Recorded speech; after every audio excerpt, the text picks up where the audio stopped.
Hello friends, Namrita art and craft ಚಾನಲ್ಗೆ ನಿಮಗೆಲ್ಲರಿಗೂ ಸ್ವಾಗತ. ಇವತ್ತೇ ನಾನು ಚಿತ್ರವನ್ನು ಬಿಡಿಸ್ತಾ ವಿಷ್ಣುವಿನ 6ನೇ ಅವತಾರ ಪರಶುರಾಮನ ಅವತಾರದ ಕಥೆಯನ್ನು ನಿಮಗೆ ಹೇಳ್ತಾ ಇದ್ದೀನಿ. ಧರ್ಮಕ್ಕೆ ಅಪಾಯ ಬಂದಾಗ, ಅಧರ್ಮವು ತಲೆ ಎತ್ತಿದಾಗ ಭಗವಂತನು ಭೂಮಿಯ ಮೇಲೆ ಅವತರಿಸ್ತಾನೆ. ಮತ್ಸ್ಯನಾಗಿ ವೇದಗಳನ್ನು ರಕ್ಷಿಸಿದ್ನೋ, ಕುರ್ಮನಾಗಿ ಮಂದರ ಪರ್ವತವನ್ನ ಹೊತ್ತನು, ವರಾಹನಾಗಿ ಭೂದೇವಿಯನ್ನ ಉದ್ಧರಿಸಿದನು, ನರಸಿಂಹನಾಗಿ ಭಕ್ತ ಪ್ರಹ್ಲಾದನನ್ನ ಕಾಪಾಡಿದನು, ವಾಮನನಾಗಿ ಬಲಿಚಕ್ರವರ್ತಿಯ ಅಹಂಕಾರವನ್ನ ಶಮನ ಮಾಡಿದನು. ಆದರೆ ಒಂದು ಅವತಾರ ಮಾತ್ರ ಕೈಯಲ್ಲಿ ಚಕ್ರವಲ್ಲ, ಗದೆಯಲ್ಲ, ಶಂಖವಲ್ಲ, ರಕ್ತಸಿಕ್ತನಾದ ಪರಶು ಕೊಡಲಿಯನ್ನ ಹಿಡಿದು ಬಂದನು. ಆತನೇ ಭಗವಾನ್ ವಿಷ್ಣುವಿನ 6ನೇ ಅವತಾರ ಶ್ರೀ ಪರಶುರಾಮ. ಪರಶುರಾಮನು ಸಾಮಾನ್ಯ ಯೋಧನಲ್ಲ, ಸಾಮಾನ್ಯ ಋಷಿಯೂ ಅಲ್ಲ. ಅವನು ಬ್ರಾಹ್ಮಣನಾಗಿದ್ದರೂ ಕ್ಷತ್ರಿಯರಿಗಿಂತ ಮಹಾಪರಾಕ್ರಮಿ, ತಪಸ್ಸಿನಲ್ಲಿ ಋಷಿ, ಯುದ್ಧದಲ್ಲಿ ಅಜಯವೀರ, ಧರ್ಮ ರಕ್ಷಣೆಯಲ್ಲಿ ಅಚರ ಸಂಕಲ್ಪದ ಮಹಾಪುರುಷ. ಪುರಾಣಗಳಲ್ಲಿ ಹೇಳುವಂತೆ ಭೂಮಿಯ ಮೇಲೆ ಅಧರ್ಮಿ ರಾಜರು ಜನರನ್ನು ಹಿಂಸಿಸಲು ಆರಂಭಿಸಿದಾಗ, ಅವರ ಅಹಂಕಾರವು ಆಕಾಶ ಮುಟ್ಟಿದಾಗ ಭಗವಂತನು ಪರಶುರಾಮ ರೂಪದಲ್ಲಿ ಅವತರಿಸಿದನು. 21 ಬಾರಿ ಅಧರ್ಮಿ ಕ್ಷತ್ರಿಯರನ್ನ ಸಂಹರಿಸಿದ ಮಹಾವೀರ, ಶಿವನ ಪರಮಭಕ್ತ. ಪರಶು ಎಂಬ ದಿವ್ಯ ಆಯುಧವನ್ನ ಶಿವನಿಂದ ಪಡೆದ ಏಕೈಕ ಮಹಾಯೋಗಿ. ಇನ್ನೂ ಆಶ್ಚರ್ಯದ ಸಂಗತಿ ಎಂದರೆ ಪರಶುರಾಮನು ಚಿರಂಜೀವಿ, ಅಂದರೆ ಇಂದಿಗೂ ಜೀವಂತವಾಗಿದ್ದಾನೆ ಎಂದು ಪುರಾಣಗಳು ಹೇಳುತ್ತದೆ.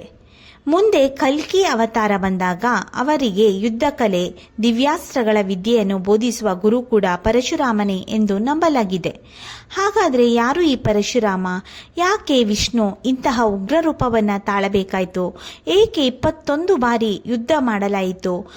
ಅವರ ಜೀವನ ನಮಗೆ ಯಾವ ಸಂದೇಶವನ್ನು ನೀಡುತ್ತೆ? ಈ ಎಲ್ಲ ಅದ್ಭುತ ಘಟನೆಗಳನ್ನು ಇಂದಿನ ಈ ವಿಡಿಯೋದಲ್ಲಿ ತಿಳಿದುಕೊಳ್ಳೋಣ. ವಿಡಿಯೋವನ್ನು ಕೊನೆವರೆಗೂ ತಪ್ಪದೇ ವೀಕ್ಷಿಸಿ. ಶ್ರೀ ಪರಶುರಾಮನಿಗೆ ಭಕ್ತಿಯಿಂದ ಓಂ ಜಮದಗ್ನಿಯೇ ನಮಃ ಅಂತ ಹೇಳಿ ನೀವು ಕಮೆಂಟ್ನ ಮಾಡ್ಬೋದು. ಈ ವಿಡಿಯೋದಲ್ಲಿ ನಾನು ವಿಷ್ಣುವಿನ 6ನೇ ಅವತಾರ ಪರಶುರಾಮನ ದಿವ್ಯ ಕಥೆಯನ್ನು ನಿಮಗೆಲ್ಲರಿಗೂ ಹೇಳ್ತಾ ಇದ್ದೀನಿ. ಪರಶುರಾಮನ ಕಥೆಯನ್ನು ಅರ್ಥ ಮಾಡಿಕೊಳ್ಳಬೇಕಾದರೆ ಮೊದಲು ಅವರ ತಂದೆ ತಾಯಿಯ ಜೀವನ ಹೇಗಿತ್ತು, ಅವರ ತಂದೆ ತಾಯಿ ಯಾರು, ಆ ಪರಶುರಾಮ ಹೇಗೆ ಬಂದರು ಅನ್ನೋದನ್ನು ಮೊದಲು ನಾವು ತಿಳ್ಕೋಬೇಕು. ಈಗ ರಾಮನವರ ತಂದೆ ತಾಯಿಯ ಬಗ್ಗೆ ಹೇಳ್ತೀನಿ. ಶ್ರೀ ರೇಣುಕಾದೇವಿ ಮತ್ತು ಜಮದಗ್ನಿ ಮಹರ್ಷಿ. ರೇಣುಕಾದೇವಿಯವರು ಮಹರ್ಷಿ ಜಮದಗ್ನಿಯವರ ಪತ್ನಿ ಹಾಗೂ ಮಹಾವಿಷ್ಣುವಿನ 6ನೇ ಅವತಾರದ ಪರಶುರಾಮನ ತಾಯಿ. ಕರ್ನಾಟಕದಲ್ಲಿ ಅವರನ್ನ ಯಲ್ಲಮ್ಮ ದೇವಿ ಅಂತ ಹೇಳಿ ಕೂಡ ಭಕ್ತಿಯಿಂದ ಪೂಜಿಸ್ತಾರೆ.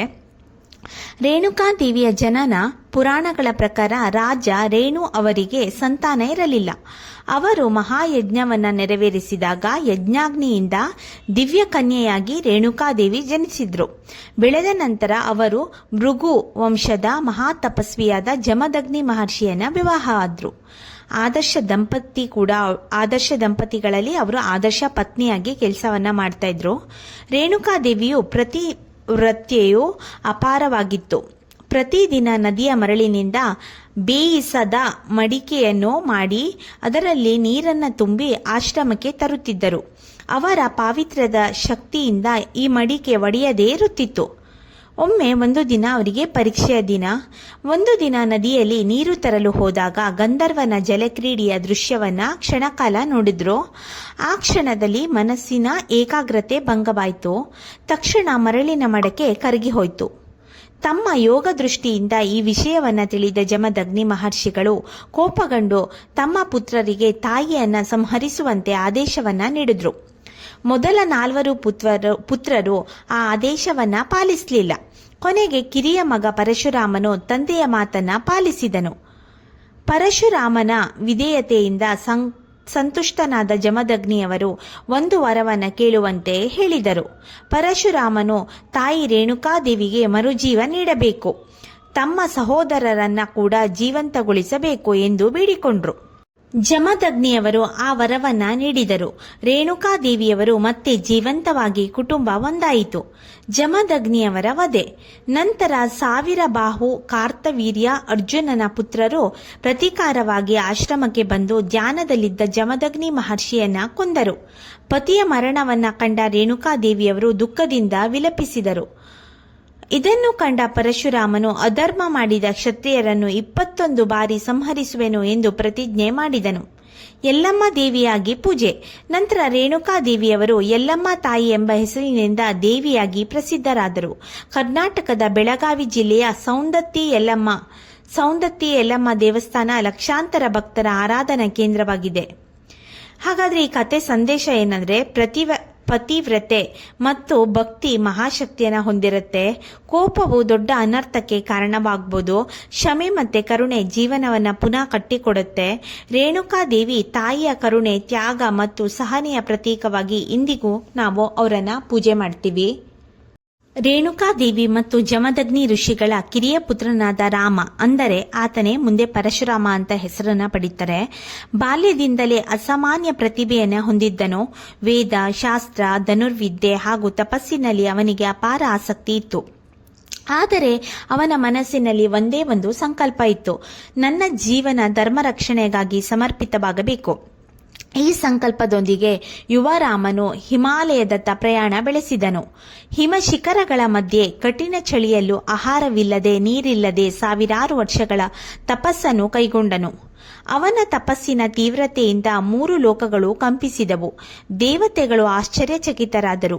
ಆಗ ಕೈಲಾಸನಾಥನಾದ ಮಹಾದೇವ ಶಿವನು ಅವನ ಮುಂದೆ ಪ್ರತ್ಯಕ್ಷನಾದನು. ಶಿವನ ದಿವ್ಯ ತೇಜಸ್ಸನ್ನು ಕಂಡ ರಾಮನು ಭಕ್ತಿಯಿಂದ ಸಾಷ್ಟಾಂಗ ನಮಸ್ಕಾರ ಮಾಡಿ, ಓ ಮಹಾದೇವ, ಧರ್ಮವನ್ನು ರಕ್ಷಿಸಲು ಬೇಕಾದ ಶಕ್ತಿ, ಜ್ಞಾನ, ಅಸ್ತ್ರವಿದ್ಯೆಯನ್ನು ನನಗೆ ದಯಪಾಲಿಸಿ ಎಂದು ಪ್ರಾರ್ಥಿಸಿದನು. ಭಕ್ತನ ನಿಷ್ಕಲ್ಮಶ ಭಕ್ತಿಯಿಂದ ಸಂತುಷ್ಟನಾದ ಶಿವನು ಮುಗುಳ್ನಗುತ್ತಾ ಹೇಳಿದನು: ರಾಮ, ನಿನ್ನ ಭಕ್ತಿ ನನ್ನನ್ನು ಸಂತೋಷಪಡಿಸಿದೆ. ಇಂದಿನಿಂದ ನೀನು ನನ್ನ ಶಿಷ್ಯ. ಅದಾದ ನಂತರ ಶಿವನು ಅವನಿಗೆ ಧನುರ್ವೇದ, ಖಡ್ಗವಿದ್ಯೆ, ಗದಾಯುದ್ಧ, ದಿವ್ಯಾಸ್ತ್ರಗಳ ಪ್ರಯೋಗ ಹಾಗೂ ಯುದ್ಧದ ರಹಸ್ಯವನ್ನ ಬೋಧಿಸಿದ್ರು. ಕೊನೆಯಲ್ಲಿ ತನ್ನ ದಿವ್ಯ ಆಯುಧವಾದ ಪರಶು ಅಂದರೆ ದಿವ್ಯ ಕೊಡಲಿಯನ್ನ ರಾಮನಿಗೆ ನೀಡಿದನು. ಆ ಪರಶು ಸಾಮಾನ್ಯ ಆಯುಧವಾಗಿರಲಿಲ್ಲ. ಅದು ಶಿವನ ತಪೋಶಕ್ತಿಯಿಂದ ತುಂಬಿದ ದಿವ್ಯಾಸ್ತ್ರವಾಗಿತ್ತು. ಅಧರ್ಮವನ್ನು ಸಂಹರಿಸಲು ಮಾತ್ರ ಬಳಸಬೇಕಾದ ಪವಿತ್ರ ಆಯುಧ. ಶಿವನು ಆಶೀರ್ವದಿಸಿ ಹೇಳಿದನು: ಇಂದಿನಿಂದ ನೀನು ಪರಶುವನ್ನು ಧರಿಸಿದ ರಾಮ. ಲೋಕವು ನಿನ್ನನ್ನು ಪರಶುರಾಮ ಎಂದು ಕರೆಯಲಿದೆ. ಆ ದಿನದಿಂದ ರಾಮನು ಪರಶುರಾಮ ಎಂಬ ಹೆಸರಿನಿಂದ ಪ್ರಸಿದ್ಧನಾದನು. ಅವನು ಕೇವಲ ಯೋಧನಾಗಿರಲಿಲ್ಲ, ಬ್ರಹ್ಮ ತೇಜಸ್ಸು ಮತ್ತು ಕ್ಷತ್ರೋಶೌರ್ಯ ಎರಡನ್ನೂ ಒಂದೇ ದೇಹದಲ್ಲಿ ಹೊಂದಿದ ಅಪರೂಪದ ಮಹಾಪುರುಷನಾದನು. ಶಿವನ ಆಶೀರ್ವಾದದೊಂದಿಗೆ ಪರಶುರಾಮನು ತನ್ನ ತಂದೆಯ ಆಶ್ರಮಕ್ಕೆ ಮರಳಿದನು. ಅಲ್ಲಿಂದ ಧರ್ಮ ರಕ್ಷಣೆಗಾಗಿ ತನ್ನ ಜೀವನವನ್ನು ಅರ್ಪಿಸಿದನು. ಆದರೆ ಅದೇ ಸಮಯದಲ್ಲಿ ಭೂಮಿಯ ಮೇಲೆ ಒಬ್ಬ ರಾಜ ತನ್ನ ಬಲ, ಐಶ್ವರ್ಯ ಮತ್ತು ವರದಾನದ ಅಹಂಕಾರದಿಂದ ಧರ್ಮವನ್ನು ತುಳಿಯುತ್ತಿದ್ದನು. ಅವನೇ 1000 ತೋಳುಗಳ ಬಲಶಾಲಿ ರಾಜ ಕಾತ್ರವೀರ್ಯ ಅರ್ಜುನ. ಅವನ ಅಹಂಕಾರವೇ ಮುಂದಿನ ಭೀಕರ ಯುದ್ಧಕ್ಕೆ ಕಾರಣವಾಗಲಿದೆ. ಕಾತ್ರವೀರ್ಯ ಅರ್ಜುನನ ಅಹಂಕಾರ, ಕಾಮಧೇನು ಘಟನೆ ಪರಶುರಾಮನ ಜೀವನ ಶಾಶ್ವತವಾಗಿ ಬದಲಿಸಿದ ಘಟನೆ ಈಗ ಹೇಳ್ತೀನಿ. ಕಾರ್ತವೀರ್ಯ ಅರ್ಜುನನ ಅಹಂಕಾರ ಮತ್ತು ಕಾಮಧೇನು ಘಟನೆ ಏನು ಅಂತ ಇವಾಗ ನಿಮಗೆ ಹೇಳ್ತೀನಿ. ಶಿವನಿಂದ ದಿವ್ಯ ಪರಶುವನ್ನು ಪಡೆದ ಪರಶುರಾಮನು ತಂದೆ ಜಮದಗ್ನಿ ಋಷಿಯ ಆಶ್ರಮದಲ್ಲಿ ಧರ್ಮ ಮಾರ್ಗದಲ್ಲಿ ಜೀವನ ನಡೆಸ್ತಾ ಇರ್ತಾನೆ.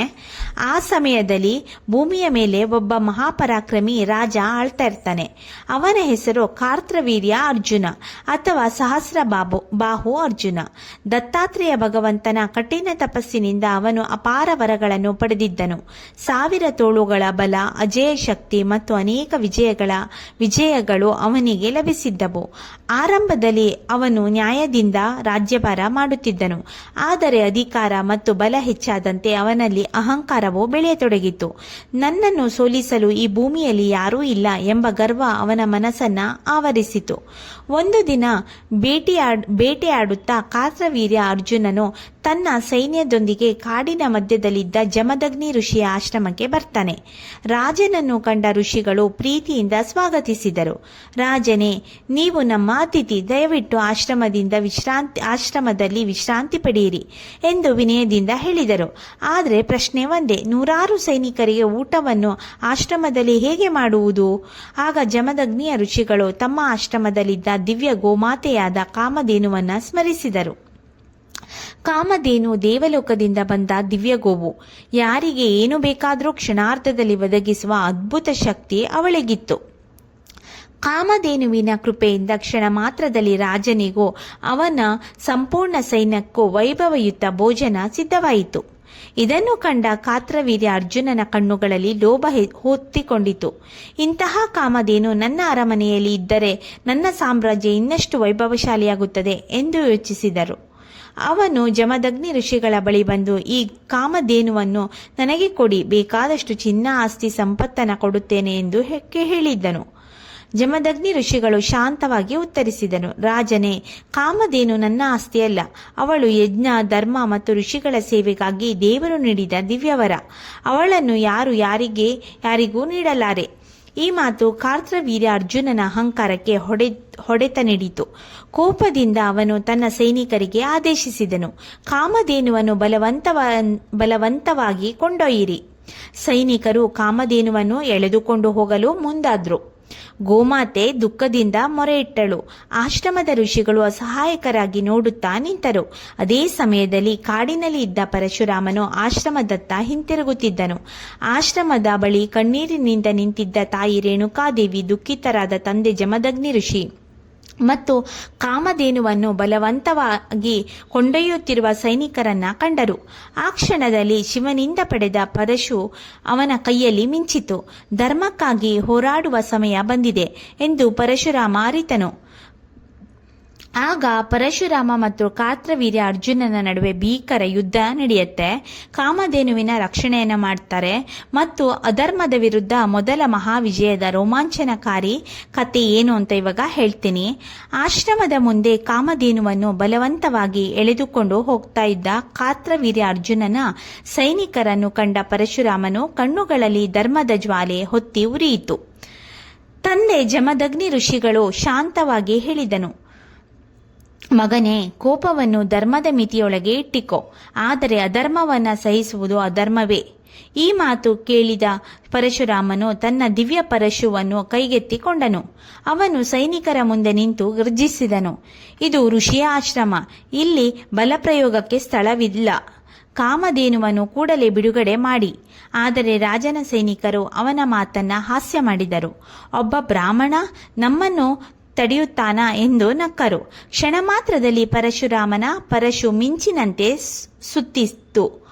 ಒಂದು ಹೊಡೆತದಲ್ಲೇ ಅನೇಕ ಸೈನಿಕರು ನೆಲಕ್ಕುರುಳಿದರು. ಉಳಿದವರು ಭಯದಿಂದ ಹಿಂದೆ ಸರಿದರು. ಈ ಸುದ್ದಿ ಕಾತ್ರವೀರ್ಯ ಅರ್ಜುನನಿಗೆ ತಲುಪಿತು.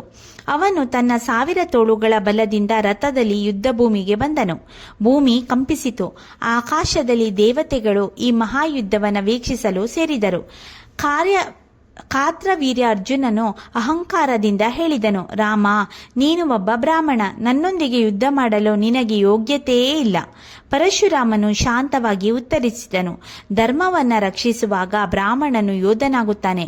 ಅಧರ್ಮ ಮಾಡುವವನು ರಾಜನಾದರೂ ಶಿಕ್ಷೆಯಿಂದ ತಪ್ಪಿಸಿಕೊಳ್ಳುವುದಿಲ್ಲ. ಇದಾದ ನಂತರ ಭೀಕರ ಯುದ್ಧ ಆರಂಭ ಆಯಿತು. ಕಾತ್ರವೀರ್ಯ ಅರ್ಜುನನು ತನ್ನ ಅನೇಕ ತೋಳುಗಳಿಂದ ಬಾಣ, ಗದೆ, ಖಡ್ಗ ಮತ್ತು ದಿವ್ಯಾಸ್ತ್ರಗಳನ್ನು ಪ್ರಯೋಗಿಸಿದನು. ಆದರೆ ಪರಶುರಾಮನು ಶಿವನಿಂದ ಪಡೆದ ಅಸ್ತ್ರವಿದ್ಯೆಯಿಂದ ಪ್ರತಿಯೊಂದು ದಾಳಿಯನ್ನ ವಿಫಲಗೊಳಿಸ್ತಾನೆ. ಯುದ್ಧ ಗಂಟೆಗಳ ಕಾಲ ನಡೆಯುತ್ತೆ. ಕೊನೆಗೆ ಪರಶುರಾಮನು ತನ್ನ ದಿವ್ಯ ಪರಶುವನ್ನ ಎತ್ತಿ, ಧರ್ಮವೇ ನನ್ನ ಶಕ್ತಿ, ಶಿವನೇ ನನ್ನ ಸಾಕ್ಷಿ ಎಂದು ಘೋಷಿಸಿ ಮಿಂಚಿನ ವೇಗದಲ್ಲಿ ಪರಶುವನ್ನು ಬೀಸಿದನು. ಒಂದರ ಹಿಂದೆ ಒಂದಾಗಿ ಕಾತ್ರವೀರ್ಯ ಅರ್ಜುನನ 1000 ತೋಳುಗಳು ನೆಲಕ್ಕುರುಳಿದವು. ಕೊನೆಯ ಹೊಡೆತದಲ್ಲಿ ಅವನ ಅಹಂಕಾರವು ಅಂತ್ಯಗೊಂಡಿತು. ಅಧರ್ಮದ ವಿರುದ್ಧ ಧರ್ಮದ ಮೊದಲ ಮಹಾವಿಜಯ ಸಾಧಿಸಲ್ಪಟ್ಟಿತು. ಕಾಮಧೇನು ಮತ್ತು ಜಮದಗ್ನಿ ಋಷಿಯ ಆಶ್ರಮಕ್ಕೆ ಮರಳಿತು. ದೇವತೆಗಳು ಆಕಾಶದಿಂದ ಪುಷ್ಪವೃಷ್ಟಿ ಮಾಡಿದರು. ಆದರೆ ಕಾತ್ರವೀರ್ಯ ಅರ್ಜುನನ ಪುತ್ರರು ತಮ್ಮ ತಂದೆಯ ಸಾವಿನ ಪ್ರತೀಕಾರ ತೀರಿಸಬೇಕೆಂದು ಸಂಕಲ್ಪ ಮಾಡಿದರು. ಅವರ ಪ್ರತೀಕಾರವೇ ಪರಶುರಾಮನ ಜೀವನವನ್ನು ಸಂಪೂರ್ಣವಾಗಿ ಬದಲಿಸಿತು. ಅದು ಕೇವಲ ಒಂದು ಕುಟುಂಬದ ದುಃಖವಲ್ಲ, ಇಡೀ ಭೂಮಿಯ ಇತಿಹಾಸವನ್ನ ಬದಲಿಸಿದ ಘಟನೆ. ಕಾರ್ಯವೀರ್ಯ ಅರ್ಜುನನ ಸಂಹಾರದ ನಂತರ ಭೂಮಿಯಲ್ಲಿ ಧರ್ಮವು ಮತ್ತೆ ನೆಲೆಸಿದಂತೆ ಕಾಣ್ತಾ ಇತ್ತು. ಆದರೆ ಅಧರ್ಮದ ಬೆಂಕಿ ಇನ್ನೂ ಸಂಪೂರ್ಣವಾಗಿ ಆರಿರಲಿಲ್ಲ. ತಮ್ಮ ತಂದೆ ಸಾವಿನಿಂದ ಕೋಪಗೊಂಡ ಕಾತ್ರವೀರ್ಯ ಅರ್ಜುನನ ಪುತ್ರರು ಪ್ರತೀಕಾರದ ಸಂಚನ ರೂಪಿಸ್ತಾ ಇದ್ರು. ಪರಶುರಾಮನನ್ನ ಸೋಲಿಸಲು ಸಾಧ್ಯವಿಲ್ಲ, ಆದರೆ ಅವನ ಹೃದಯವನ್ನ ಒಡೆಯಬಹುದು. ಒಂದು ದಿನ ಪರಶುರಾಮನು ಆಶ್ರಮದಿಂದ ದೂರ ಕಾಡಿಗೆ ತೆರಳಿದ್ದನು. ಆ ಸಮಯದಲ್ಲಿ ಜಮದಗ್ನಿ ಋಷಿಗಳು ಆಶ್ರಮದಲ್ಲಿ ಯಜ್ಞ ಹಾಗೂ ಧ್ಯಾನದಲ್ಲಿ ತಲ್ಲೀನರಾಗಿದ್ರು. ರೇಣುಕಾದೇವಿಯು ಆಶ್ರಮದ ಕಾರ್ಯಗಳಲ್ಲಿ ನಿರತರಾಗಿದ್ರು. ಇದನ್ನೇ ಅವಕಾಶವನ್ನಾಗಿ ಮಾಡಿಕೊಂಡ ಕಾತ್ರವೀರ್ಯ ಅರ್ಜುನನ ಪುತ್ರರು ಆಶ್ರಮದ ಮೇಲೆ ದಾಳಿ ನಡೆಸಿದ್ರು. ಧ್ಯಾನದಲ್ಲಿದ್ದ ಜಮದಗ್ನಿ ಋಷಿಗಳಿಗೆ ತಮ್ಮನ್ನ ರಕ್ಷಿಸಿಕೊಳ್ಳುವ ಯೋಚನೆಯೂ ಇರಲಿಲ್ಲ. ರೇಣುಕಾದೇವಿ ಕಣ್ಣೀರಿನಿಂದ ಬೇಡಿಕೊಂಡರು, ಇವರು ಮಹರ್ಷಿಗಳು, ನಿರಾಯುಧರು, ಇವರನ್ನ ಕೊಲ್ಲಬೇಡಿ. ಆದರೆ ಪ್ರತೀಕಾರದ ಕೋಪದಲ್ಲಿದ್ದ ಕುರುಡರಾದ ಅವರು ಈ ಮಾತನ್ನ ಕೇಳಲಿಲ್ಲ. ಅವರು ಕ್ರೂರವಾಗಿ ಜಮದಗ್ನಿ ಋಷಿಯನ್ನ ಹತ್ಯೆ ಮಾಡಿದ್ರು. ಆಶ್ರಮವೆಲ್ಲ ಶೋಕದಲ್ಲಿ ಮುಳುಗಿತು. ರೇಣುಕಾದೇವಿ ಪತಿಯ ದೇಹವನ್ನ ಮಡಿಲಿನಲ್ಲಿ ಇಟ್ಟುಕೊಂಡು ಆಕ್ರಂದನ ಮಾಡಿದರು. ರಾಮ ರಾಮ, ಬೇಗನೆ ಬಾ ಮಗನೇ. ಅವರ ಈ ಕರುಣಾಜನಕ ಕೂಗು ಕಾಡಿನಲ್ಲಿದ್ದ ಪರಶುರಾಮನೆಯ ಕಿವಿಗೆ ತಲುಪಿತು. ಅವನು ಮಿಂಚಿನ ವೇಗದಲ್ಲಿ ಆಶ್ರಮಕ್ಕೆ ಧಾವಿಸಿದನು. ತಂದೆಯ ರಕ್ತಸಿಕ್ತ ದೇಹವನ್ನ ಕಂಡ ಕ್ಷಣದಲ್ಲಿ ಅವನ ಹೃದಯ ಛಿದ್ರವಾಯಿತು. ತಾಯಿ ರೇಣುಕಾದೇವಿ ಕಣ್ಣೀರಿನಿಂದ ನಡೆದ ಘಟನೆಯನ್ನ ವಿವರಿಸಿದ್ರು. ಪರಶುರಾಮನು ತಂದೆಯ ಪಾದಗಳಿಗೆ ನಮಸ್ಕರಿಸಿ ಆಕಾಶದತ್ತ ನೋಡುತ್ತಾ ಗರ್ಜಿಸಿದನು. ಧರ್ಮವನ್ನು ರಕ್ಷಿಸಿದ ಮಹರ್ಷಿಯ ರಕ್ತ ವ್ಯರ್ಥವಾಗುವುದಿಲ್ಲ. ಅಧರ್ಮಿ ಹಾಗೂ ಕ್ರೂರ ಮತ್ತು ಅಹಂಕಾರಿ ಕ್ಷತ್ರಿಯರಿಂದ ಈ ಭೂಮಿಯನ್ನ ಮುಕ್ತಗೊಳಿಸುತ್ತೇನೆ. ಪುರಾಣಗಳ ಪ್ರಕಾರ ಇದೇ ಸಂದರ್ಭದಲ್ಲಿ ಪರಶುರಾಮನು ಮಹಾಪ್ರತಿಜ್ಞೆ ಮಾಡಿದನು. ಅಧರ್ಮದ ಮಾರ್ಗದಲ್ಲಿ ನಡೆಯುವ ಕ್ಷತ್ರಿಯರನ್ನು 21 ಬಾರಿ ಭೂಮಿಯಿಂದ ನಿರ್ಮೂಲನೆ ಮಾಡುತ್ತೇನೆ. ಅವನ ಪ್ರತಿಜ್ಞೆಯಿಂದ ಭೂಮಿ ನಡುಗಿತು. ದೇವತೆಗಳು ಅವರ ಸಂಕಲ್ಪದ ಗಂಭೀರತೆಯನ್ನು ಅರಿತು ಮೌನರಾದರು. ಆ ದಿನದಿಂದ ಪರಶುರಾಮನು ಕೇವಲ ಋಷಿಪುತ್ರನಾಗಿರಲಿಲ್ಲ, ಅವನು ಧರ್ಮಕ್ಕಾಗಿ ತನ್ನ ಜೀವನವನ್ನೇ ಅರ್ಪಿಸಿದ ದಿವ್ಯ ಯೋಧನಾದನು. ಶಿವನಿಂದ ಪಡೆದ ಪರಶುವನ್ನು ಕೈಯಲ್ಲಿ ಹಿಡಿದು ತಂದೆಯ ಆಶೀರ್ವಾದವನ್ನ ಹೃದಯದಲ್ಲಿ ಇಟ್ಟುಕೊಂಡು ಅಧರ್ಮದ ವಿರುದ್ಧ ಮಹಾಯಾತ್ರೆಯನ್ನ ಆರಂಭಿಸಿದನು. ಪುರಾಣಗಳಲ್ಲಿ ಹೇಳುವಂತೆ ಅವನು ಅನೇಕ ದುಷ್ಟ ಹಾಗೂ ಕ್ರೂರ ರಾಜರನ್ನ ಸೋಲಿಸಿ ಧರ್ಮವನ್ನ ಪುನಃ ಸ್ಥಾಪಿಸಿದನು. ಅಧರ್ಮದ ಅಂತ್ಯ, ಧರ್ಮದ ಸ್ಥಾಪನೆ ಇದೇ ಅವನ ಜೀವನದ ಗುರಿಯಾಗಿತ್ತು. ತಂದೆ ಜಮದಗ್ನಿ ಋಷಿಯ ವಧೆಯ ನಂತರ ಪರಶುರಾಮನು ಮಾಡಿದ ಪ್ರತಿಜ್ಞೆ ಸಾಮಾನ್ಯ ಮಾತಾಗಿರಲಿಲ್ಲ. ಅದು ಧರ್ಮವನ್ನು ಪುನಃ ಸ್ಥಾಪಿಸುವ ಮಹಾ ಸಂಕಲ್ಪವಾಗಿತ್ತು. ಶಿವನ ದಿವ್ಯ ಪರಶುವನ್ನು ಕೈಯಲ್ಲಿ ಹಿಡಿದು ವಿಷ್ಣುವಿನ ದಿವ್ಯ ಶಕ್ತಿಯನ್ನು ಹೃದಯದಲ್ಲಿ ಧರಿಸಿ ಪರಶುರಾಮನು ಅಧರ್ಮದ ವಿರುದ್ಧ ತನ್ನ ಮಹಾ ಯಾತ್ರೆಯನ್ನು ಆರಂಭಿಸಿದನು. ಆ ಕಾಲದಲ್ಲಿ ಅನೇಕ ರಾಜರು ತಮ್ಮ ಅಧಿಕಾರವನ್ನು ದುರುಪಯೋಗಪಡಿಸಿಕೊಂಡಿದ್ದರು. ಪ್ರಜೆಯನ್ನು ಹಿಂಸಿಸುತ್ತಿದ್ದರು. ಋಷಿಗಳ ಯಜ್ಞಗಳನ್ನು ಹಾಳು ಮಾಡುತ್ತಿದ್ದರು. ದೇವಾಲಯಗಳನ್ನು ಅವಮಾನಿಸುತ್ತಿದ್ದರು ಮತ್ತು ನಿರಪರಾಧಿಗಳ ಮೇಲೆ ಅನ್ಯಾಯ ಮಾಡುತ್ತಿದ್ದರು. ಪರಶುರಾಮನು ಅಂತಹ ಅಧರ್ಮಿ ರಾಜನನ್ನು ಒಂದಾಗಿ ಯುದ್ಧಕ್ಕೆ ಆಹ್ವಾನಿಸಿದನು. ಯುದ್ಧ ಭೂಮಿಯಲ್ಲಿ ಅವನು ಪರಶು ಮಿಂಚಿನಂತೆ ಸುತ್ತುತ್ತಿತ್ತು. ದುಷ್ಟ ರಾಜರು ಎಷ್ಟೇ ಬಲಶಾಲಿಗಳಾಗಿದ್ದರೂ ಧರ್ಮದ ಮುಂದೆ ಅವರ ಅಹಂಕಾರ ಕುಸಿಯುತ್ತಿತ್ತು.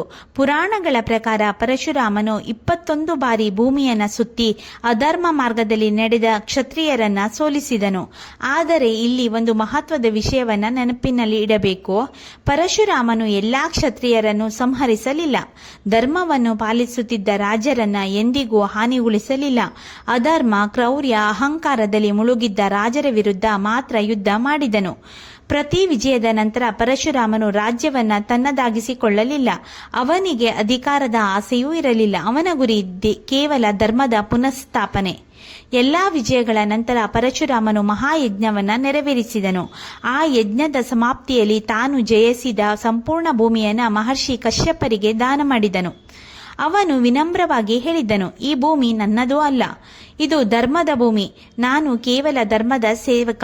ಕಶ್ಯಪ ಮಹರ್ಷಿಗಳು ಪರಶುರಾಮನ ತ್ಯಾಗ, ನಿಸ್ವಾರ್ಥತೆಯನ್ನು ನೋಡಿ ಆಶೀರ್ವದಿಸಿದರು. ನಂತರ ಅವರು ಹೇಳಿದರು, ನೀನು ಈ ಭೂಮಿಯನ್ನು ದಾನ ಮಾಡಿದ ಮೇಲೆ ಇಲ್ಲಿ ರಾಜನಾಗಿ ವಾಸಿಸಬಾರದು. ತಪಸ್ಸಿಗಾಗಿ ಮಹೇಂದ್ರ ಪರ್ವತಕ್ಕೆ ತೆರಳು. ಪರಶುರಾಮನು ಸಂತೋಷದಿಂದ ಆ ಮಾತನ್ನು ಅಂಗೀಕರಿಸಿದನು. ಅವನು ತನ್ನ ಪರಶುವನ್ನು ಕೈಯಲ್ಲಿ ಹಿಡಿದು ಮಹೇಂದ್ರ ಪರ್ವತದತ್ತ ಹೊರಟನು. ಅಲ್ಲಿ ತಪಸ್ಸು, ಧ್ಯಾನ, ಯೋಗದಲ್ಲಿ ನಿರತನಾದನು. ಆದರೆ ಅವನ ಜೀವನದ ಮಹತ್ವ ಅಧ್ಯಾಯ ಇನ್ನೂ ಮುಗಿದಿರಲಿಲ್ಲ. ಶೀಘ್ರದಲ್ಲೇ ಅಯೋಧ್ಯೆಯ ರಾಜಕುಮಾರನಾದ ಶ್ರೀರಾಮನೊಂದಿಗೆ ಪರಶುರಾಮನ ಅದ್ಭುತ ಭೇಟಿ ನಡೆಯಿತು. ಮಿಥಿಲಾ ನಗರದಲ್ಲಿ ರಾಜ ಜನಕನು ತನ್ನ ಪುತ್ರಿ ಸೀತಾದೇವಿಯ ಸ್ವಯಂವರವನ್ನು ಆಯೋಜಿಸಿದನು. ಆ ಸ್ವಯಂವರದ ಪ್ರಮುಖ ಷರತ್ತು ಒಂದೇ ಆಗಿತ್ತು. ಭಗವಾನ್ ಶಿವನ ದಿವ್ಯ ಧನಸ್ಸನ್ನು ಎತ್ತಿ ಅದಕ್ಕೆ ಬಿಲ್ಲಿನ ನಾರನ್ನು ಹೂಡುವವನೇ ಸೀತೆಯನ್ನು ವರಿಸಬಹುದು. ದೇಶ ವಿದೇಶಗಳಿಂದ ಅನೇಕ ರಾಜರು ಬಂದರು. ಆದರೆ ಯಾರಿಂದಲೂ ಆ ಮಹಾಧನಸ್ಸು ಅಲುಗಾಡಿಸಲು ಸಾಧ್ಯವಾಗಲಿಲ್ಲ. ಆಗ ಅಯೋಧ್ಯೆಯ ರಾಜಕುಮಾರ ಶ್ರೀರಾಮನು ತನ್ನ ಗುರು ವಿಶ್ವಾಮಿತ್ರರ ಆಜ್ಞೆಯಂತೆ ಮುಂದೆ ಬಂದನು. ವಿನಯದಿಂದ ಶಿವನಿಗೆ ನಮಸ್ಕರಿಸಿ ಧನಸ್ಸನ್ನು ಎತ್ತಿದ್ದನು. ಬಿಲ್ಲಿಗೆ ನಾರನ್ನು ಹೂಡಲು ಪ್ರಯತ್ನಿಸಿದ ಕ್ಷಣವೇ ಡಮ್ ಎಂಬ ಭಾರೀ ಶಬ್ದದೊಂದಿಗೆ ಶಿವಧನಸ್ಸು 2 ತುಂಡಾಗಿ ಮುರಿಯಿತು. ಆ ಶಬ್ದ 3 ಲೋಕಗಳಲ್ಲಿಯೂ ಪ್ರತಿಧ್ವನಿಸಿತು. ಮಹೇಂದ್ರ ಪರ್ವತದಲ್ಲಿ ತಪಸ್ಸು ಮಾಡುತ್ತಿದ್ದ ಪರಶುರಾಮನು ಆ ಶಬ್ದವನ್ನು ಕೇಳಿದನು. ಶಿವನ ಧನಸ್ಸು ಮುರಿದಿದೆ ಎಂಬ ಸುದ್ದಿ ತಿಳಿದ ತಕ್ಷಣ ಕೋಪದಿಂದ ಮಿಥಿಲೆಯತ್ತ ಹೊರಟನು. ಅವನ ಆಗಮನದಿಂದ ಸಭೆಯಲ್ಲಿ ಮೌನ ಆವರಿಸಿತು. ರಾಜರು ಭಯದಿಂದ ತಲೆ ತಗ್ಗಿಸಿದರು. ಪರಶುರಾಮನು ಗಂಭೀರ ಸ್ವರದಲ್ಲಿ ಕೇಳಿದನು, ಶಿವನ ಪವಿತ್ರ ಧನಸ್ಸನ್ನು ಮುರಿದವರು ಯಾರು? ಎಲ್ಲರ ದೃಷ್ಟಿಯು ಶ್ರೀರಾಮನತ್ತ ತಿರುಗಿತು. ಶ್ರೀರಾಮನು ಶಾಂತವಾಗಿ ಮುಂದೆ ಬಂದು ಕೈ ಮುಗಿದು ಹೇಳಿದರು, ಮಹರ್ಷಿಗಳೇ, ಗುರುಗಳ ಆಜ್ಞೆಯಂತೆ ನಾನು ಧನಸ್ಸನ್ನು ಎತ್ತಿದೆ. ಅದು ನನ್ನ ಬಲದಿಂದಲ್ಲ, ದೈವ ಸಂಕಲ್ಪದಿಂದ ಮುರಿಯಿತು. ಆದರೆ ಪರಶುರಾಮನ ಕೋಪ ಇನ್ನೂ ತಣ್ಣಗಾಗಿರಲಿಲ್ಲ. ಅವನು ತನ್ನ ಬಳಿ ಇದ್ದ ವಿಷ್ಣುವಿನ ದಿವ್ಯ ಧನಸ್ಸನ್ನು ಶ್ರೀರಾಮನಿಗೆ ನೀಡಿ ಹೇಳಿದನು, ನೀನು ನಿಜವಾಗಿಯೂ ಪರಾಕ್ರಮಿಯಾಗಿದ್ದರೆ ಈ ಧನಸ್ಸಿಗೆ ನಾರನ್ನ ಹೂಡು. ಶ್ರೀರಾಮನು ವಿನಯದಿಂದ ಧನಸ್ಸನ್ನು ಸ್ವೀಕರಿಸಿದನು. ಅದನ್ನು ಸುಲಭವಾಗಿ ಎತ್ತಿ ಕ್ಷಣಾರ್ಧದಲ್ಲಿ ನಾರನ್ನ ಹೂಡಿ ಬಾಣವನ್ನ ಸಿದ್ಧಪಡಿಸಿದನು. ನಂತರ ಪರಶುರಾಮನತ್ತ ನೋಡಿ ಕೇಳಿದನು, ಮಹರ್ಷಿಗಳೇ, ಈಗ ಈ ಬಾಣವನ್ನು ಎಲ್ಲಿ ಪ್ರಯೋಗಿಸಲಿ? ಆ ಕ್ಷಣದಲ್ಲಿ ಪರಶುರಾಮನಿಗೆ ದಿವ್ಯಜ್ಞಾನ ಉದಯವಾಯಿತು. ಅವರು ಸಾಮಾನ್ಯ ರಾಜಕುಮಾರರಲ್ಲ, ಸ್ವತಃ ಮಹಾವಿಷ್ಣುವಿನ ಮತ್ತೊಂದು ಅವತಾರ. ಅವನ ಕೋಪ ಕ್ಷಣದಲ್ಲೇ ಕರಗಿತು. ಪರಶುರಾಮನು ಭಕ್ತಿಯಿಂದ ಶ್ರೀರಾಮನಿಗೆ ನಮಸ್ಕರಿಸಿ ಹೇಳಿದನು, ಪ್ರಭು, ಈಗ ಧರ್ಮರಕ್ಷಣೆಯ ಹೊಣೆ ನಿಮ್ಮದು. ನನ್ನ ಕಾರ್ಯ ಪೂರ್ಣಗೊಂಡಿದೆ. ಅವನು ತನ್ನ ತಪೋಬಲವನ್ನ ಶ್ರೀರಾಮನಿಗೆ ಸಮರ್ಪಿಸಿ ಆಶೀರ್ವದಿಸಿದನು. ಶ್ರೀರಾಮನು ಸಹ ಪರಶುರಾಮರಿಗೆ ಗೌರವ ಸಲ್ಲಿಸಿದನು. ಇದು 2 ವಿಷ್ಣು ಅವತಾರಗಳು ಮುಖಾಮುಖಿಯಾದ ಅಪರೂಪದ ಮತ್ತು ದಿವ್ಯ ಕ್ಷಣವೆಂದು ಪುರಾಣಗಳು ವರ್ಣಿಸುತ್ತೆ. ಅದರ ನಂತರ ಪರಶುರಾಮನು ಮತ್ತೆ ಮಹೇಂದ್ರ ಪರ್ವತಕ್ಕೆ ತೆರಳಿ ತಪಸ್ಸಿನಲ್ಲಿ ನಿರತನಾದನು. ಆದರೆ ಅವರ ಪಾತ್ರ ಅಲ್ಲಿಗೇ ಮುಗಿಯಲಿಲ್ಲ. ಮುಂದೆ ಮಹಾಭಾರತದ ಕಾಲದಲ್ಲಿ ಭೀಷ್ಮ, ದ್ರೋಣಾಚಾರ್ಯ, ಕರ್ಣರಂತಹ ಮಹಾಯೋಧರಿಗೆ ಗುರುವಾಗಿ ಪರಶುರಾಮನು ಕಾಣಿಸಿಕೊಳ್ಳುತ್ತಾನೆ. ಶ್ರೀರಾಮನೊಂದಿಗೆ ನಡೆದ ದಿವ್ಯ ಭೇಟಿಯ ನಂತರ ಪರಶುರಾಮನು ಮಹೇಂದ್ರ ಪರ್ವತದಲ್ಲಿ ತಪಸ್ಸಿನಲ್ಲಿ ನಿರತನಾದನು. ಆದರೆ ಧರ್ಮರಕ್ಷಣೆಯ ಅವನ ಕಾರ್ಯ ಅಲ್ಲಿಗೆ ಮುಗಿಯಲಿಲ್ಲ. ಕಾಲ ಬದಲಾಯಿತು. ತ್ರೇತಾಯುಗ ಮುಗಿದು ದ್ವಾಪರ ಯುಗ ಆರಂಭವಾಯಿತು. ಅದೇ ಸಮಯದಲ್ಲಿ ಲೋಕದ ಶ್ರೇಷ್ಠ ಯೋಧರಿಗೆ ಅಸ್ತ್ರ ಶಸ್ತ್ರಗಳ ವಿದ್ಯೆಯನ್ನು ಬೋಧಿಸುವ ಮಹಾಗುರುವಾಗಿ ಪರಶುರಾಮನು ಪ್ರಸಿದ್ಧನಾದನು. ಮೊದಲು ಅವರ ಬಳಿ ಬಂದವರು ಗಂಗಾಪುತ್ರ ಭೀಷ್ಮ. ಭೀಷ್ಮನು ಪರಶುರಾಮನಿಂದ ಯುದ್ಧ ಕಲೆ, ಧನುರ್ವಿದ್ಯೆ, ಧರ್ಮಯುದ್ಧದ ನಿಯಮಗಳನ್ನ ಕಲಿತನು. ತನ್ನ ಗುರುವಿನ ಮೇಲೆ ಅವನಿಗೆ ಅಪಾರ ಗೌರವವಿತ್ತು. ನಂತರ ಅನೇಕ ರಾಜಕುಮಾರರು ಪರಶುರಾಮನ ಆಶ್ರಮಕ್ಕೆ ಬಂದು ವಿದ್ಯಾಭ್ಯಾಸ ಮಾಡಿದರು. ಅವರಲ್ಲಿ ಒಬ್ಬನು ಸೂತ ಪುತ್ರ ಕರ್ಣ. ಕರ್ಣನು ಜಗತ್ತಿನ ಶ್ರೇಷ್ಠ ಧನುರ್ಧಾರಿಯಾಗಿರಬೇಕೆಂದು ಮಹಾಸಂಕಲ್ಪ ಹೊಂದಿದ್ದನು. ಆದರೆ ಪರಶುರಾಮನು ಬ್ರಾಹ್ಮಣರಿಗೆ ಮಾತ್ರ ಬ್ರಹ್ಮಾಸ್ತ್ರ ಹಾಗೂ ದಿವ್ಯಾಸ್ತ್ರಗಳ ರಹಸ್ಯವನ್ನು ಬೋಧಿಸುತ್ತಿದ್ದರು. ಆ ಕಾರಣದಿಂದ ಕರ್ಣನು ತನ್ನನ್ನು ಬ್ರಾಹ್ಮಣನೆಂದು ಪರಿಚಯಿಸಿ ಪರಶುರಾಮನ ಶಿಷ್ಯನಾದನು. ಕರ್ಣನು ಅಪಾರ ಶ್ರದ್ಧೆಯಿಂದ ವಿದ್ಯೆಯನ್ನು ಕಲಿತನು. ಅವನ ಪ್ರತಿಭೆಯನ್ನು ಕಂಡ ಪರಶುರಾಮರು ತುಂಬಾ ಸಂತೋಷಪಟ್ಟರು. ಒಂದು ದಿನ ಪರಶುರಾಮನು ಕರ್ಣನ ಮನೆಯಲ್ಲಿ ಮಡಿಲಲ್ಲಿ ತಲೆ ಇಟ್ಟು ವಿಶ್ರಾಂತಿ ಪಡೆಯುತ್ತಿದ್ದರು. ಅದೇ ಸಮಯದಲ್ಲಿ ದೇವೇಂದ್ರನ ಸಂಕಲ್ಪದಿಂದ ಒಂದು ವಿಷಕಾರಿ ಕೀಟ ಕರ್ಣನ ತೊಡೆಯನ್ನ ಕಚ್ಚತೊಡಗಿತು. ರಕ್ತ ಹರಿಯತೊಡಗಿತು. ನೋವು ಅಸಹನೀಯವಾಗಿತ್ತು. ಆದರೂ ಕರ್ಣನು ತನ್ನ ಗುರುವಿನ ನಿದ್ರೆ ಭಂಗಬಾರದೆಂದು ಒಂದೂ ಮಾತನ್ನ ಆಡಲಿಲ್ಲ. ರಕ್ತವು ಪರಶುರಾಮನ ದೇಹವನ್ನ ತಾಕಿದಾಗ ಅವರು ಎಚ್ಚರಗೊಂಡರು. ಕರ್ಣನ ಗಾಯವನ್ನ ನೋಡಿ ಆಶ್ಚರ್ಯದಿಂದ ಕೇಳಿದರು, ಇಷ್ಟೊಂದು ನೋವನ್ನು ಒಬ್ಬ ಬ್ರಾಹ್ಮಣ ಸಹಿಸಲಾರ. ಸತ್ಯ ಹೇಳು, ನೀನು ಯಾರು? ಕರ್ಣನು ಕೈಮುಗಿದು ತನ್ನ ನಿಜವಾದ ಪರಿಚಯವನ್ನ ತಿಳಿಸಿದನು. ತಾನು ಬ್ರಾಹ್ಮಣನಲ್ಲ, ಕ್ಷತ್ರಿಯ ವಂಶದಲ್ಲಿ ಜನಿಸಿದವನೆಂದು ಒಪ್ಪಿಕೊಂಡನು. ಸತ್ಯ ತಿಳಿದ ಪರಶುರಾಮರಿಗೆ ದುಃಖವಾಯಿತು. ಅವರು ಕೋಪದಿಂದಲ್ಲ, ಮೋಸ ಮಾಡಿದ್ದಕ್ಕಾಗಿ ಹೇಳಿದರು, ಕರ್ಣ, ನೀನು ಮಹಾನ್ ಯೋಧ, ಆದರೆ ಅಸತ್ಯ ಹೇಳಿ ವಿದ್ಯೆಯನ್ನ ಪಡೆದಿದ್ದೀಯ. ಆದ್ದರಿಂದ ಅತ್ಯಂತ ಅಗತ್ಯವಾದ ಕ್ಷಣದಲ್ಲಿ ನೀನು ಬ್ರಹ್ಮಾಸ್ತ್ರದ ಮಂತ್ರವನ್ನ ಮರೆತು ಬಿಡುವೆ. ಈ ಮಾತೆ ಮುಂದೆ ಕುರುಕ್ಷೇತ್ರ ಯುದ್ಧದಲ್ಲಿ ಸತ್ಯ ಆಯಿತು. ಆದರೆ ಪರಶುರಾಮನು ಕರ್ಣನ ಶೌರ್ಯವನ್ನ ಎಂದಿಗೂ ತಿರಸ್ಕರಿಸಲಿಲ್ಲ. ಅವನ ದಾನಶೀಲತೆ ಮತ್ತು ಪರಾಕ್ರಮವನ್ನ ಸದಾ ಮೆಚ್ಚುತ್ತಿದ್ದರು. ಪರಶುರಾಮನು ಕೇವಲ ಯೋಧರ ಗುರುಗಳಷ್ಟೇ ಅಲ್ಲ, ಅವರು ಧರ್ಮ, ಸತ್ಯ ಮತ್ತು ಶಿಸ್ತುಗಳನ್ನು ಬೋಧಿಸಿದ ಮಹಾಗುರು. ಪುರಾಣಗಳ ಪ್ರಕಾರ ಪರಶುರಾಮನು ಸಪ್ತ ಚಿರಂಜೀವಿಗಳಲ್ಲಿ ಒಬ್ಬರು. ಆದರೆ ಅವರು ಇಂದಿಗೂ ಮಹೇಂದ್ರ ಪರ್ವತದಲ್ಲಿ ತಪಸ್ಸು ಮಾಡುತ್ತಿದ್ದಾರೆ ಎಂದು ನಂಬಲಾಗಿದೆ. ಕಲಿಯುಗದ ಅಂತ್ಯದಲ್ಲಿ ಕಲ್ಕಿ ಅವತಾರ ಪ್ರತ್ಯಕ್ಷವಾದಾಗ ಅವರಿಗೆ ದಿವ್ಯಾಸ್ತ್ರಗಳ ವಿದ್ಯೆ ಮತ್ತು ಧರ್ಮಯುದ್ಧದ ರಹಸ್ಯವನ್ನ ಬೋಧಿಸುವ ಗುರು ಕೂಡ ಭಗವಾನ್ ಪರಶುರಾಮರೇ ಎಂದು ಪುರಾಣಗಳು ಹೇಳುತ್ತದೆ. ಪರಶುರಾಮ ಕತೆ ನಮಗೆ ಹೇಳೋದು, ಧರ್ಮವನ್ನ ಎಂದಿಗೂ ಬಿಡಬಾರದು, ಕೋಪವನ್ನ ನಿಯಂತ್ರಿಸಿ, ಸತ್ಯವನ್ನ ಪಾಲಿಸಿ, ಗುರುಗಳಿಗೆ ಗೌರವ ನೀಡಿ ಹಾಗೂ ಭಗವಂತನಲ್ಲಿ ಅಚಲ ಭಕ್ತಿ ಇಡಿ. ಆಗ ಪರಶುರಾಮನ ಕೃಪೆ ನಮ್ಮ ಜೀವನದಲ್ಲಿಯೂ ನೆಲೆಸುತ್ತದೆ. ಓಂ ಶ್ರೀ ಜಮದಗ್ನಿಯೇ ನಮಃ. ಈ ಕತೆ ಇಷ್ಟ ಆದರೆ ಲೈಕ್ ಮಾಡಿ.